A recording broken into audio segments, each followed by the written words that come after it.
नमस्कार, आर्या न्यूज देख रहे हैं आप और मैं आपके साथ अलका सिंह। बुलेटिन में आपका बहुत बहुत स्वागत है।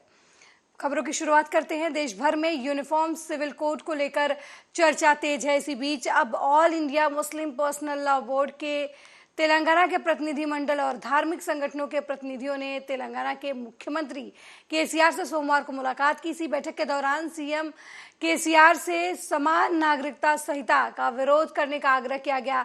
इस प्रतिनिधिमंडल का नेतृत्व all India Muslim personal law board के अध्यक्ष मौलाना खालिद सैफुल्लाह रहमानी ने किया। वहीं ओवैसी ने कहा कि यूसीसी देश की सुंदरता और संस्कृति को खत्म कर देगा। अगर यूसीसी लागू किया जाएगा तो देश का बाहुल्यवाद समाप्त हो जाएगा, जो अच्छी बात नहीं है। पीएम मोदी बीजेपी और आरएसएस को बाहुल्यवाद पसंद नहीं, जो हमारे देश की खूबसूरती है।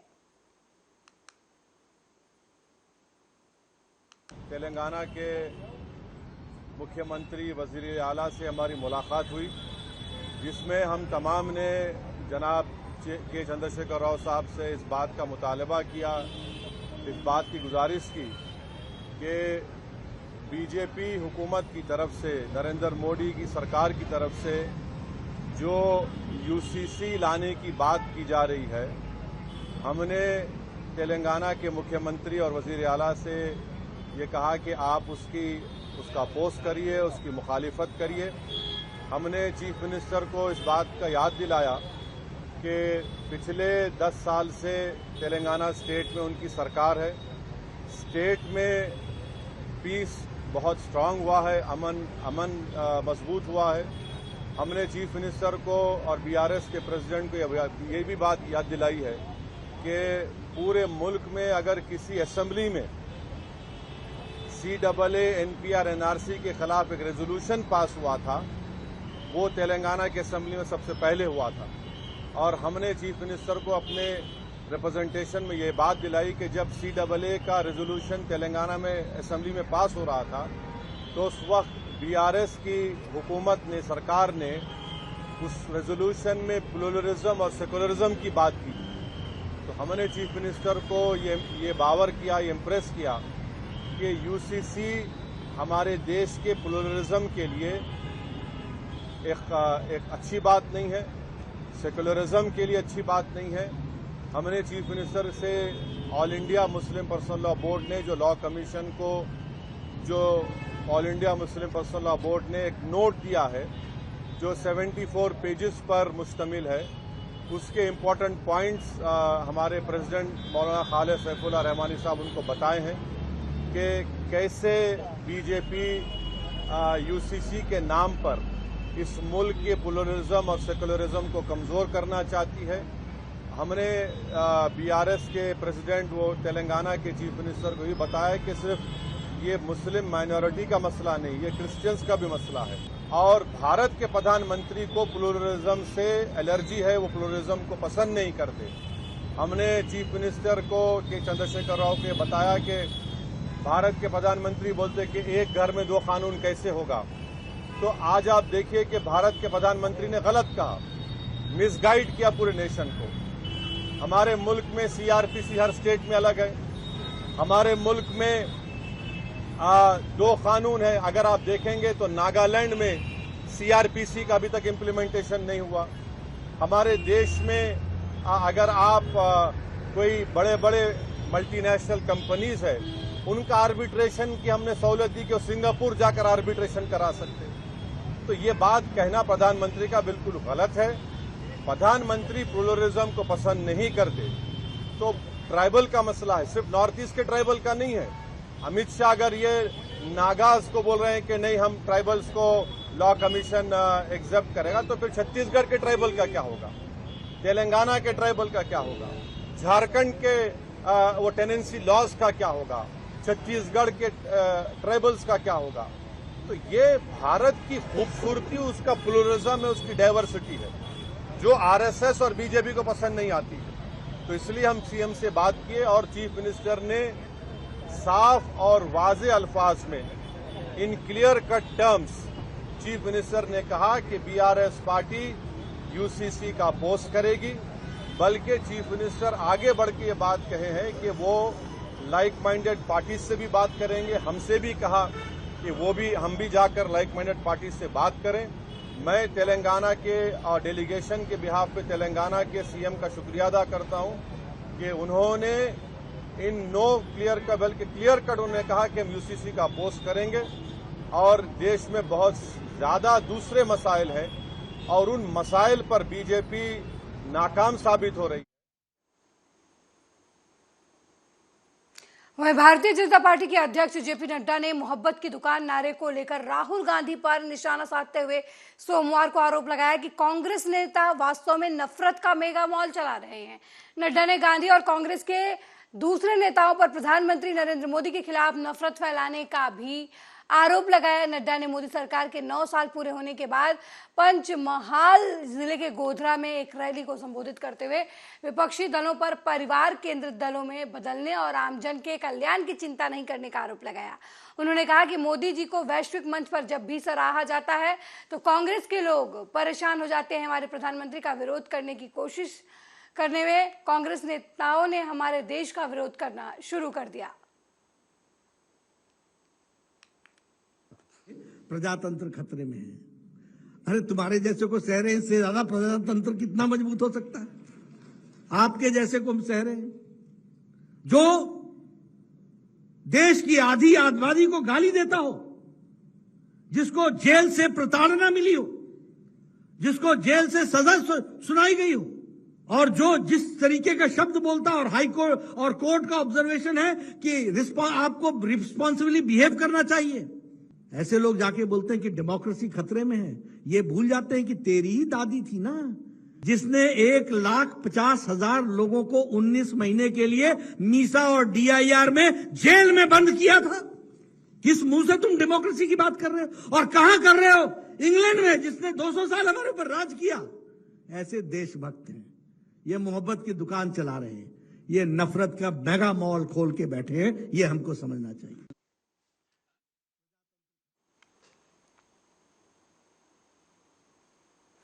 वही गैंगस्टर लॉरेंस बिश्नोई को 10 जुलाई की देर रात बठिंडा जेल से फरीदकोट के लिए गुरु गोविंद सिंह मेडिकल अस्पताल में भर्ती कराया गया। जानकारी के अनुसार बिश्नोई के पेट में इन्फेक्शन की बात सामने आई है। लॉरेंस बिश्नोई के वकीलों ने दावा किया कि बिश्नोई को बुखार भी है। वकीलों के मुताबिक 4 जुलाई से बिश्नोई सावन के उपवास पर था। इस दौरान जॉन्डिस की शिकायत हुई, जिससे तबीयत बिगड़ गई। गैंगस्टर को जेल से अस्पताल ले जाए जाने तक पुलिस का कड़ा पहरा रहा।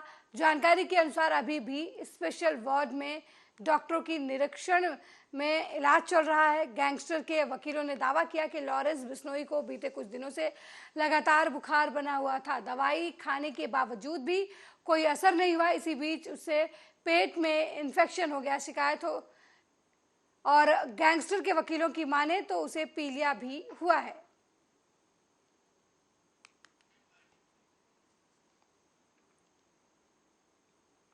वहीं रेवाड़ी जिला के औद्योगिक कस्बा धारूहेड़ा के लिए राजस्थान से आने वाला दूषित पानी आफत बन गया है। ये दूषित पानी अब दिल्ली जयपुर हाईवे की रफ्तार पर भी ब्रेक लगा दिया है। पिछले 3 दिनों से बेस्टेक के पास हाईवे पर पानी खड़ा है और जिसके चलते जाम की स्थिति बनी हुई है। वाहनों की लंबी लंबी कतारें दिखने को मिल रही हैं। ट्रैफिक को सुचारू करने में पुलिस के भी पसीने छूट पड़े हैं।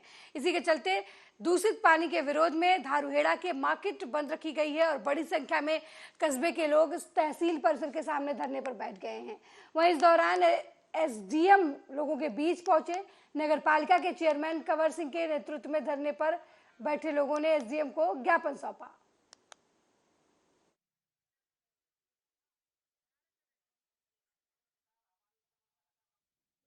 से बताना चाहता हूं कि भिवाड़ी का केमिकल युक्त पानी जो भिवाड़ी इंडस्ट्रीज का है वो टोटल का टोटल उसमें केमिकल युक्त पानी धारूहेड़ा की तरफ आता है और ये पानी लगातार 15-20 साल से लगातार आ रहा है। इस लड़ाई को हम 15-20 साल से लड़ते आ रहे हैं। हमने सरकार को कई बार अल्टीमेटम दिया है, ज्ञापन दिया है, लेकिन ना तो हरियाणा सरकार इसका कोई समाधान कर रही है और ना ही राजस्थान इसका सरकार समाधान कर रही है।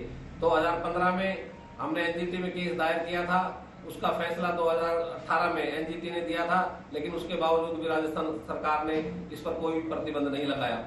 मैं आपके माध्यम से बताना, आज हम सभी नगर पार्षद और हमारी टीम असेंबली ने पूरा एक रेजोल्यूशन पास किया है कि भिवाड़ी से आ रहे दूषित पानी को हम किसी भी तरह लोगों को निजात दिलाना चाहते हैं। और आज हमने शांतिपूर्वक धरना देकर सरकार को चेताया है, और अगर सरकार ने हमारी बात पर गौर नहीं किया और इस दूषित पानी को बंद नहीं किया तो हम 15 दिन का अल्टीमेटम देकर उसके बाद में भूख हड़ताल पर बैठेंगे।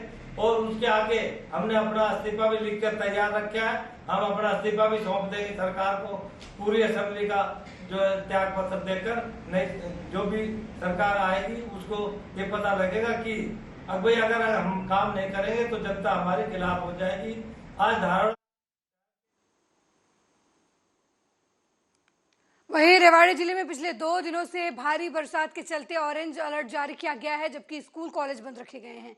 इसी कड़ी में डीसी मोहम्मद इमरान रोजा ने कहा कि रेवाड़ी जिले में हो रही बरसात के कारण जलभराव की स्थिति उत्पन्न हो गई है। इसके लिए जल निकासी व्यवस्था में रेवाड़ी जिला प्रशासन अलर्ट मोड में काम कर रहा है। जलभराव से निपटने के लिए व्यापक उपकरणों के साथ व्यवस्था सुनिश्चित की गई है। डीसी सोमवार को मुख्यमंत्री मनोहर लाल को वीडियो कॉन्फ्रेंसिंग के जरिए आयोजित आपात बैठक में जिला रेवाड़ी में जलभराव की स्थिति से निपटने के लिए किए गए प्रबंधों और व्यवस्थाओं की जानकारी दे रहे थे। प्रदेश के मुखिया मनोहर लाल खट्टर को जिले में बरसात से होने वाली जलभराव की स्थिति से निपटने के व्यापक प्रबंधों का आश्वासन दे रहे हैं, लेकिन जमीनी हकीकत अभी तो कुछ और ही बयां कर रही है, जिन्हें आप तस्वीरों में देख सकते हैं। जगह जगह जलभराव के कारण सड़कों में एक फीट गहरे गड्ढे बन गए हैं, जिसके कारण पता नहीं चल पा रहा कि सड़कों में गड्ढे हैं या गड्ढों में सड़क है। मंत्री जी ने आज एक फ्लड कंट्रोल की एक इमरजेंसी बैठक बुलाई थी, जिसमें पूरे स्टेट के सभी उपायुक्त और बाकी पुलिस प्रशासन और बाकी सभी अधिकारीगण मौजूद थे, जिसमें रेवाड़ी जिले को भी सभी ये डायरेक्शन दिए गए हैं कि बारिश के मद्देनजर सभी पुख्ता इंतजाम किए जाए। कहीं भी वाटर लॉगिंग होती है, कहीं ज़्यादा पानी भर जाता है, उसको निकालने के, डी वाटरिंग करने का, और उससे संबंधित कोई सड़क का रुकावट ना आए, कोई ट्रैफिक की रुकावट ना आए और आम जन को किसी समस्या का सामना ना करना पड़े। तो उसके मद्देनजर हमने भी जो है पुख्ता इंतजाम इसमें कर रखे हैं। एक एडवाइजरी जिला रेवाड़ी में पहले जारी की जा चुकी है। जो वाटर लॉक्ड एरियाज हैं वहाँ जो संबंधित विभाग है उनके पास पंप्स अवेलेबल करा दिए, सारे चेक कर लिए गए। जितने भी हमारे पास ड्रेन्स हैं उनकी सफाई हम पहले ही इंश्योर कर चुके हैं, वो सफाई करा दी गई है। और किसी भी प्रकार की जो रूरल एरिया में, ग्रामीण क्षेत्र में या फिर अर्बन एरिया में भी कोई किसी वाटर लॉगिंग की समस्या आती है तो हम अलर्ट है और हमारे पास सफिशिएंट मैन पावर और सफिशिएंट इक्विपमेंट्स अवेलेबल है, तो उसको तुरंत।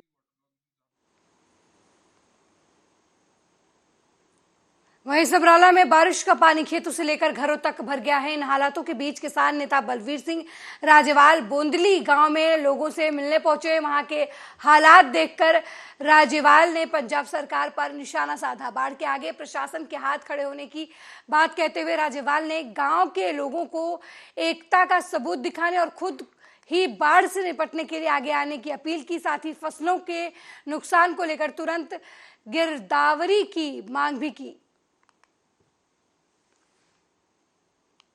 पानी आया जी पुख्ता पर जो लोगों ने अपनी कोशिश की उन्होंने प्रबंध करने पानी रोकने की कोशिश की है, ਜਾਂ पानी की निकासी प्रबंध कर रहे हैं, पर सरकार वालों अजे कोई बहुत या पुख्ता प्रबंध नहीं दे हुए। ਹੁਣ ਮੈਂ काम की जा रही है सारे पिंड वाले वालों भी ਹੁਣ प्रशासन वालों भी JCB वगैरह भेजिया ने, पर पिंड वाले वालों ज़्यादा योगदान है। तो लेबर कल भी रात भी लगे रहे बंदे, अज भी पिंड के इकट्ठे होकर लेबर भी लाई है। आप भी नगर के लोग नौजवान पानी की रोक ਲਈ अपनी योगदान पा रहे हैं। की लगता है कंट्रोल हो जाएगी जे पानी कंट्रोल गया ठीक है, जेकर इस तो ਵੱਧ पानी आता तो पिंड बौंदली भी पूरी लपेट में आ जाएगा। वहीं औरैया में भी बारिश का कहर लगातार जारी है, फिर वो चाहे सड़क हो, घर हो या फिर स्कूल। एक तरफ जहां बारिश से प्रहार से घर में रहने वाले भी बच नहीं पा रहे, वहीं दूसरी तरफ स्कूली बच्चे भी इससे अछूते नहीं हैं। औरैया के एक स्कूल में बारिश का पानी भर जाने से स्कूली बच्चे बेहद परेशान हैं। बता दें कि स्कूल में बारिश होते ही पानी भर जाता है, जिसकी निकासी के लिए कई बार स्कूल के प्राचार्यों की तरफ से अधिकारियों को सूचना दे दी जा चुकी है, लेकिन फिर भी अभी तक इसकी निकासी की कोई व्यवस्था नहीं की गई है, जिसकी वजह से स्कूल के छात्रों के साथ स्कूल का स्टाफ भी बेहद परेशान है। ये कौन विद्यालय है? प्राथमिक विद्यालय द्वारकापुर। ये पानी कब से भर रहा है? पानी जब जब बारिश होती है पानी यहीं आ जाता है कि वो जो गांव का निकास जो है पानी उधर निकल नहीं पाता है, वो यहीं आ जाता है, मेरे स्कूल में भर जाता है। बहुत दिक्कत होती है। आपने इसकी शिकायत कहाँ की है? इसकी शिकायत हमने अपने BRC में 5 साल भी हमने कई बार करी थी, और इस साल भी फोटो तो डालते ही रहते हम लोग ज़्यादातर व्हाट्सएप पे।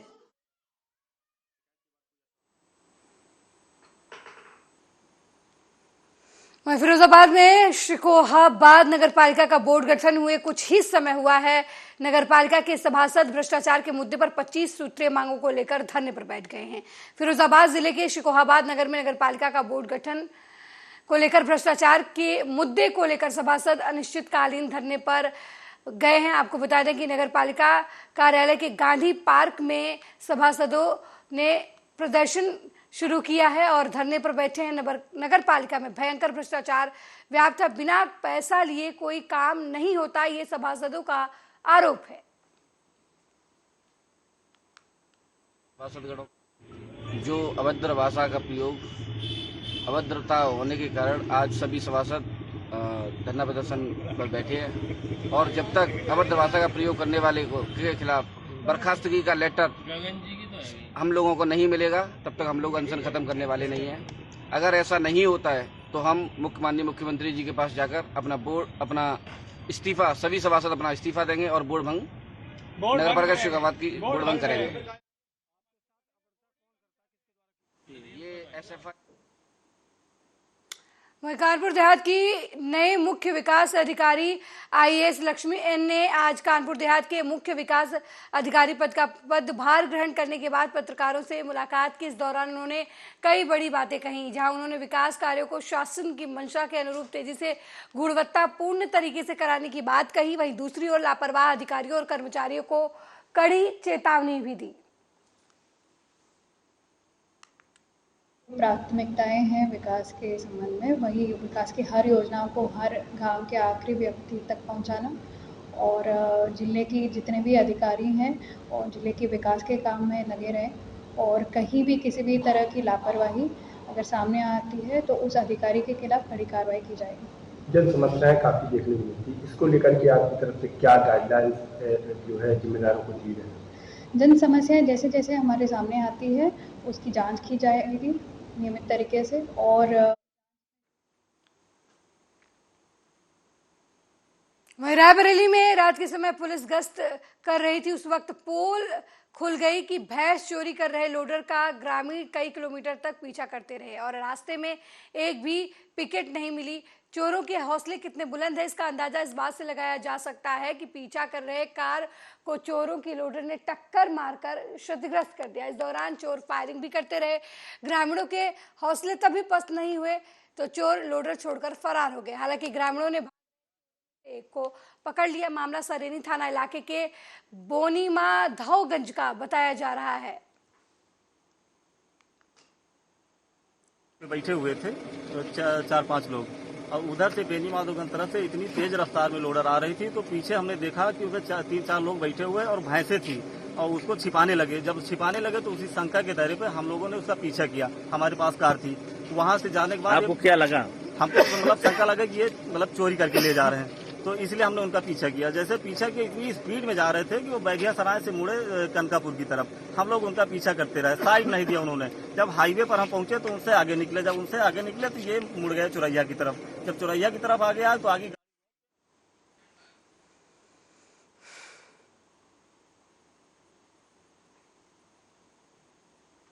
वहीं मध्य प्रदेश की सीधी पेशाब कांड के बाद अमानवीय व्यवहार की नई पुरानी घटनाओं का सामने आना जारी है।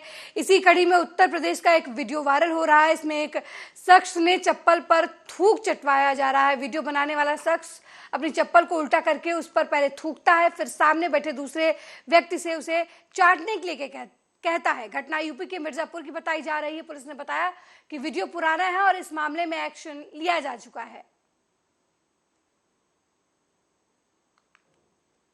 संज्ञान में आया है जिसमें एक व्यक्ति से अमानवीय कृत्य कराया जा रहा है। यह 3 माह पुराना वीडियो थाना अदल 8 संबंधित है।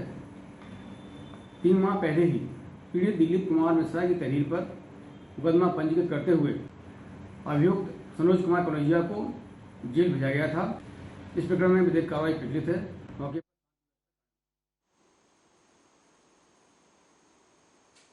वहीं प्रधानमंत्री अजय योजना के तहत उत्तर प्रदेश अनुसूचित जाति वित्त और विकास निगम लिमिटेड की तरफ से अनुसूचित जाति के व्यक्तियों के लिए ऋण उपलब्ध कराया जा रहा है।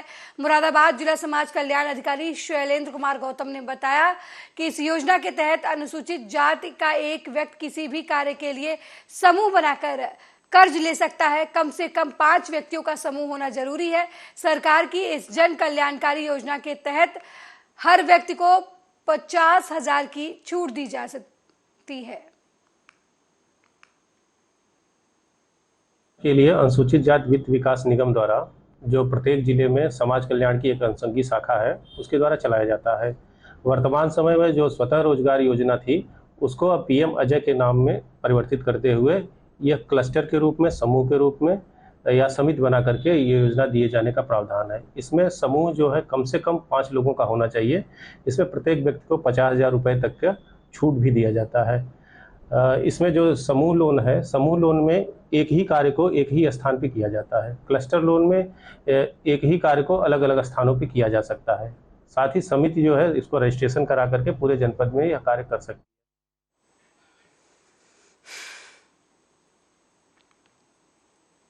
मेरे साथ इस बुलेटिन में फिलहाल इतना ही। देश दुनिया की तमाम खबरों को देखने के लिए देखते रहिए आर्यन।